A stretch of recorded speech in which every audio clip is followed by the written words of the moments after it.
WisdomWays is all about living from the true power of who you are. Marianne Williamson once said, "Our deepest fear is not that we are inadequate. Our deepest fear is that we are powerful beyond measure." If that is true, then how can we let go of those fears and become one with our authentic power? Speaking from personal experience, insights, and stories of awareness, Richard Schultz, spiritual healer and guide, invites you to take a courageous journey with him to finally let go of your deepest fears and embrace inner power beyond measure. Get prepared to travel to the inner spaces that will expand your awareness, freedom, and mastery of life. Hi, and thank you so much for tuning in to Wisdom Ways to Living from Your True Power.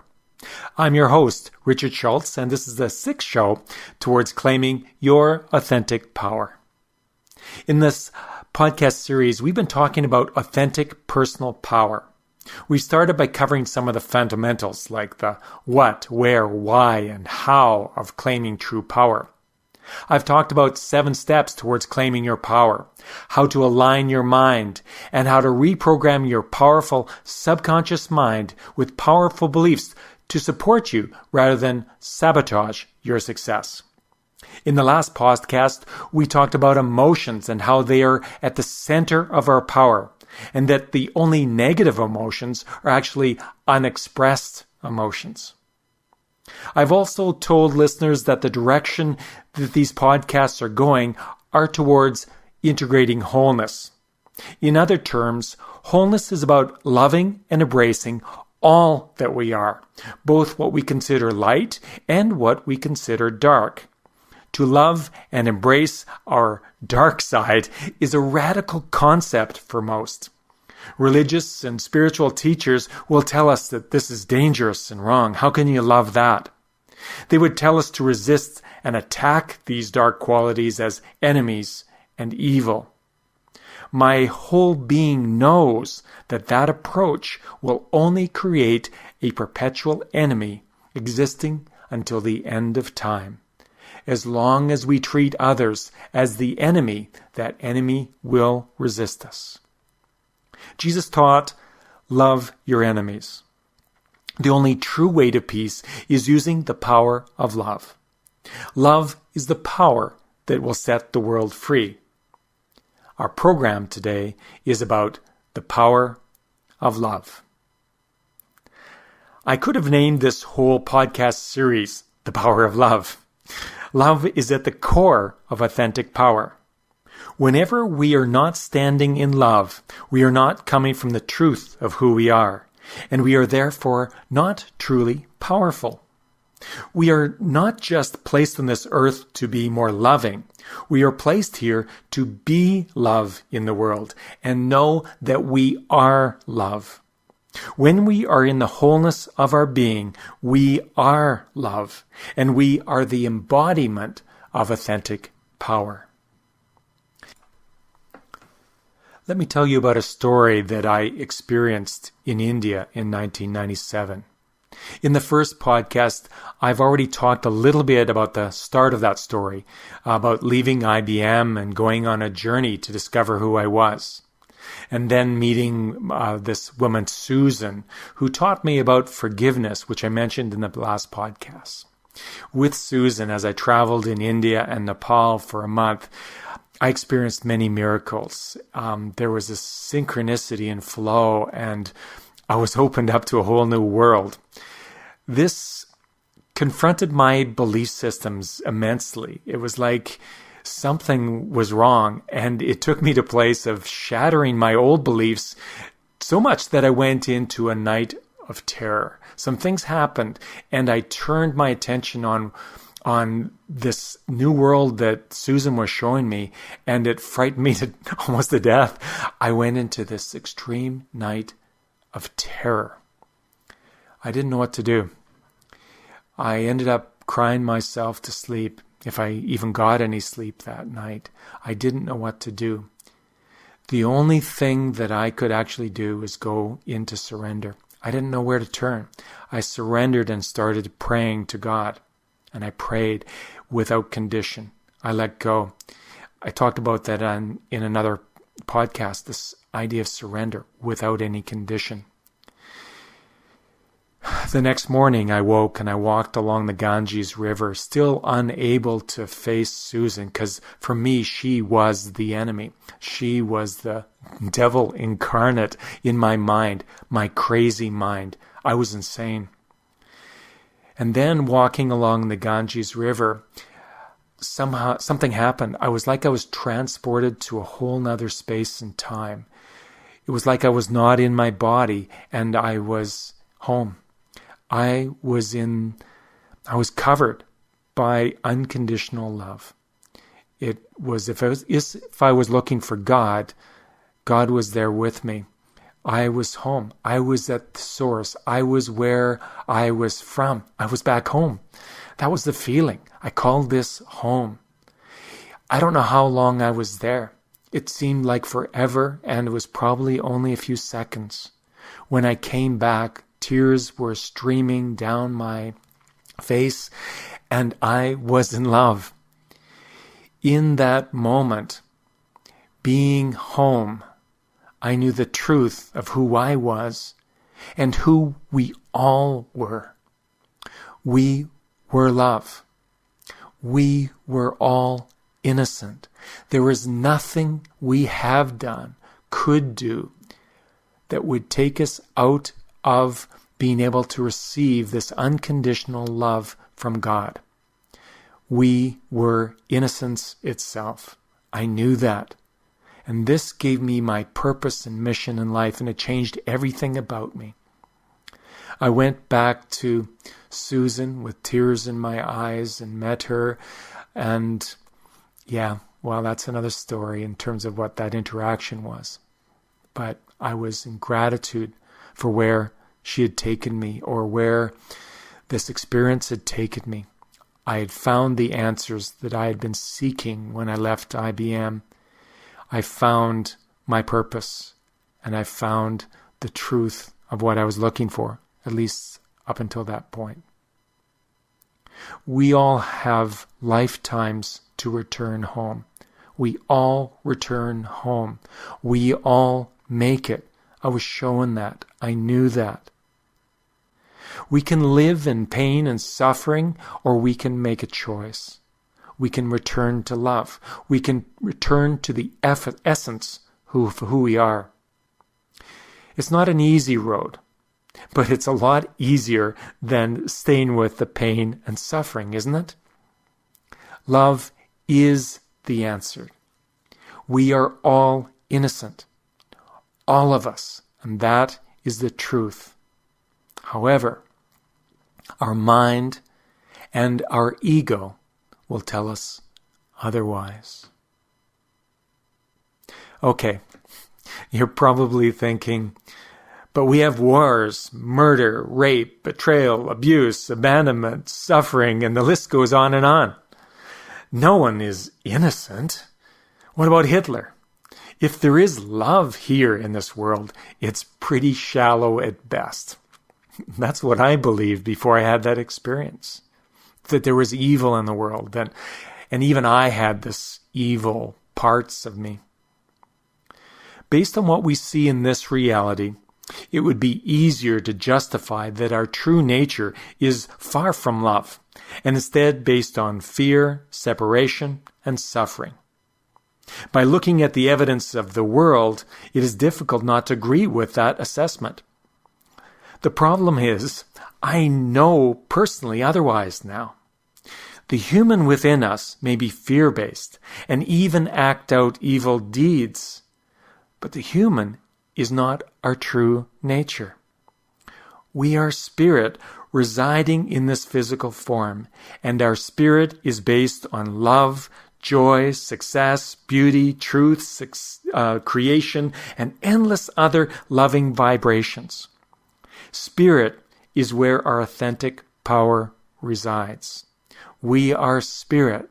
So why not just bring that spirit, that truth, down into our world? Our negative ego is deathly frightened of us finding out the truth, and it will do everything it can to survive. It is anti-life. Life, or live, spelled backward, is evil. The ego has it all backward. If we embrace our true nature and embody the spirit within us, then the world will begin to mirror back a different experience, which is an ever-increasing vibration of love. It only takes a decision to become who we really are at our core, and then follow the path to love that unfolds. This, I've come to understand, is the truth. I've got a lot to learn, but that is what I know. It's time to take a short break. After the break, I'm going to give you a short explanation of innocence. When no one looks innocent in this world, how can they be innocent? How can you and I be innocent when we've done things that are far from innocent, it seems? We're going to start to unravel the illusion called life. I'm going to review some of the tools and ideas in the previous podcasts, which will assist you to restore your love and authentic power.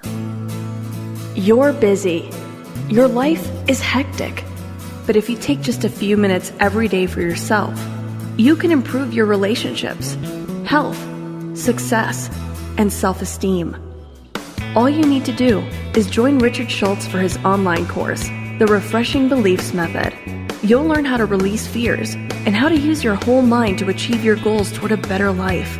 Join Richard Schultz online today at refreshingbeliefs.com. Get back in charge of your life. That's online at refreshingbeliefs.com. So welcome back to the second half of Wisdom Ways to Living from Your True Power. We've been talking about love, unconditional love. We've also been talking about innocence, and that everyone is innocent, no matter what they may have acted out. These are radical ideas, and yet they are the teachings of all the great masters throughout time. They have all attempted to guide us to the truth of who we are. They have told us that we live in a world of illusion, and that the temple of God is already in us, and that we only have to awaken to it. I love the word awaken. I find it very revealing when combined with the word illusion. When you're asleep and dreaming, would you say that your dreams are real, or are they illusion? If someone was to abuse you in a dream, after you awaken from your dream, would you go to the police and try to have that person thrown in jail? Do you attempt to sue the person or character that's in the dream? Well, you might in a subsequent dream go to the police, but in your awakened state, when you've woken up, do you attempt to go to the police, or do you attempt to take revenge on them for entering into your dream? That would be insane, wouldn't it? Wouldn't you know that they are actually innocent of the crime they did in the dream? The truth is that they are innocent, and most people are bright enough not to carry over the dream tragedy into the waking life. What if we were all actually dreaming? What if the subconscious mind has its sleeping dreams and we just awaken to another level of dreaming, another illusion? If you wakened from this waking dream and realized that your mind was just dreaming all the suffering and trauma of life, would you try to punish all the characters in the dream? Would there even be any need to forgive them? Or would you and they be innocent of all crimes, with no need of forgiveness? Wouldn't you hold them as innocent if you woke up and realized this was actually an illusion? Shakespeare said, "All the world is a stage, and we are mere actors." Could this be true? Are we just actors that have taken on roles within a play and have gotten so much into our roles that we've forgotten that we were just acting? Have we identified with our dream role so much that we don't know how to wake up and realize that the dream is not the actual truth? It is possible to become lucid or awake in our sleeping dreams. It takes some practice and learning how, but people have done it. Perhaps you have too? Have you ever been inside your sleeping dream and known that you're actually dreaming? And because you are awake within that dream, you realize that you have powers to consciously co-create within the dream, and you change things. Some people can use their dream world as a sort of holodeck where they can do scenario planning for a situation they're going to go into in the next day in their awake world. For example, imagine someone going into an interview the next day, but they want to test some things. So they go into a dream consciously and play out various interview strategies to see what works and gets them the job. There are even centers where you can go and they will teach you how to consciously go into the same dream with a partner so that you're consciously co-dreaming the same dream. How wild is that? Both being in a dream together, knowing you are in a dream together, co-creating, and then waking up. That's been done. That is done. The question then becomes, how do you awaken in this more solid feeling dream of life so that you can co-create with this illusion in your full power, knowing the truth of who you are? Awakened. If this is actually a dream and not reality, how do you bring the reality of who you are into this illusion, that spirit into this illusion, so that you create and experience love, joy, expansion, bliss, beauty, ecstasy, success, fulfillment, and every other essence of truth, rather than the human pain and suffering that we all experience? How do we awaken from this very persistent dream and solid-like dream that most people experience as a nightmare? What if, when we did awaken from this trance we call life, we had the capacity to consciously influence this waking dream, so much so that what we called miracles in the old dream would be natural in the new awakened one? I've had moments and experiences of being awake to the truth in this life. It's an amazing experience.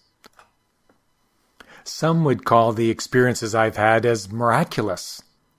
Have you been there? Have you had those experiences? Isn't it incredible when you are in your spirit knowing and everything seems to unfold with synchronicity and flow? The problem, if it is a problem, is that I keep falling asleep again. The dream of life is very alluring, and it's often difficult to navigate consciously. Our collective mind is in this dreamlike trance, and we keep on getting sucked in. It's hard to stay awake. I can talk all I want about this truth of who I am and who you really are. But it's quite another matter to not fall into identifying with the human character again, this character called Richard. Richard gets triggered from time to time and behaves very unenlightened, unawakened. I'm guessing that everyone on this podcast actually does that. When someone does something hurtful, it can be difficult to go to an awakened state of love and see them in their innocence, but it can be done. Sometimes it takes a little inner work or forgiveness to come back to the truth. But you and I can return to love no matter what happened. That's a journey. It's our journey, and it's our only true freedom. Imagine that all the actors in your play are actually there to assist you in awakening. What if we looked at that soul that appears to have hurt us as someone who's just showing us where we fall asleep and are unable to stay awake to the truth of love? What if that beautiful soul, called your mom, your dad, your partner, or your friend, or your enemy, is so loyal to you that it will never leave you? It will stay with you and continue to trigger you until you come to unconditional love of that quality that they are exposing to you for you. This is what I know. These characters in the dream are just mirrors, souls, telling us, showing us the way home. They are guiding us back to our knowing of our innocence and truth. Each carries a message for us of where we are not able to stay awake to unconditional love within ourselves. When we take the messenger seriously and restore unconditional love, no matter what, then the mirror collapses and that experience will disappear. In the process, we release that beautiful soul from constantly holding the mirror for us so that they can also return to the love that they are. Or they can go to another soul and create the mirror for them and holding that loyally until they also wake up. What if we all took responsibility for our own mirrors of illusion and held the flame of innocence and unconditional love? My sense is that if we did this, our dream would transform to peace on earth, or the universe might actually disappear, and we will be in our eternal home. So what can we all do to awaken? That's what this podcast is all about, awakening to our true power. It's about coming lucid in this dream called life. In these podcasts, we've been discussing some of those concepts and tools to awakening. We've talked about getting an understanding of our mind so that we can understand this illusion and choose to awaken. We've talked about reprogramming beliefs to support our goals and dreams in life, consciously creating new beliefs versus the beliefs that we created in trance as a child. We talked about engaging our emotions to reshape and vitalize our desired creations versus the ones that are being created by old programs. We've talked about forgiving ourselves and others so that we return to the innocence and truth. And we've talked about embracing and integrating our wholeness. And this will be the essence of much of the future podcasts that we will do, because it's really important. This tends to be the most difficult to do and put into practice. Our shadows are a significant key to our power and awakening within this dream of life. So, that's it for our time. In ending, I invite you to make a decision. Do you want to awaken? Are you willing to do what it takes? Are you committed to the power of love? The master that is within you will guide you to your source when you decide and to surrender to it. That is where your authentic power resides. The master is within you. It's within all of us, and it will guide us. If you need any assistance on your journey to authentic power, please feel free to contact me. Email me, ring me up, or make an appointment with me. I have some tools to share with you, some experience along this path, and I will be your biggest fan. You'll find me at www.wisdomways.net. Thank you for tuning in to Wisdom Ways to Living from Your True Power here on the tlrstation.com, powered by Tenacious Living International, where it's all about living outside the box. Have a great day, everyone.